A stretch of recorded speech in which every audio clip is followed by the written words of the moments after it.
Hello everybody, I am Dr. Sagar Lad.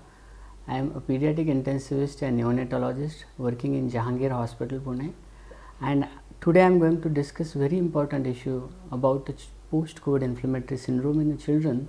It is called as MISC, Multisystem Inflammatory Syndrome in Childhood, or PIMS, Post-Inflammatory Syndrome in Childhood, secondary to COVID. Now why it is so important? Initially the thought was that Covid हुआ तो बच्चों को कुछ नहीं होता है, बच्चे asymptomatic रहते हैं. Everybody under that impression is still hold true.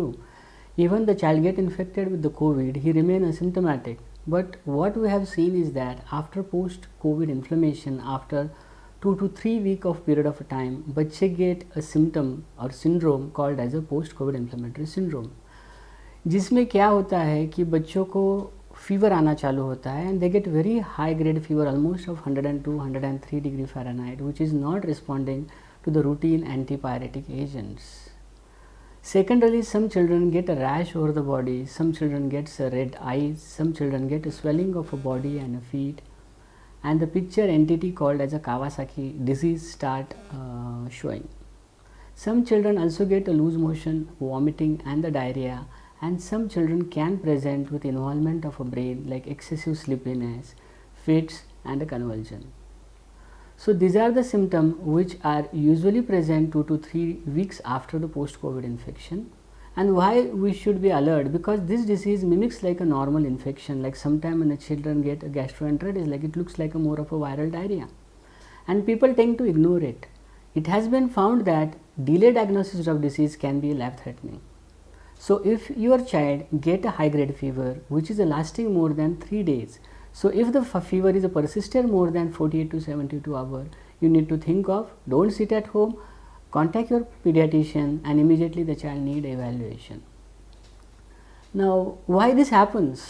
Now the basic pathology behind this is that when the virus enter in the body, it produces antibody, and this antibody in the children can cause a damage. This self antibody produces a damage to the body, and especially the blood vessel in the body, especially the heart blood vessel, and then it can cause a disease called as a Kawasaki disease. Now does all children get such disease? Is not. So even if the child is asymptomatic, caught the infection of a COVID, only 1 to 2% of these children get a post-COVID inflammatory syndrome. Now does the children need immediate hospitalization? Definitely not. You need to go to the pediatrician. The child need evaluation. Generally we do a test called as a COVID antibody test, and this antibody test almost 95% in the children comes positive, and some 3 to 5% patients are positive with RT-PCR. This is not like an adult. These children are not infective. They doesn't need isolation. They doesn't need a COVID isolation bed, but definitely they need a hospitalization if this infection parameter goes up and if there is a progression of the disease.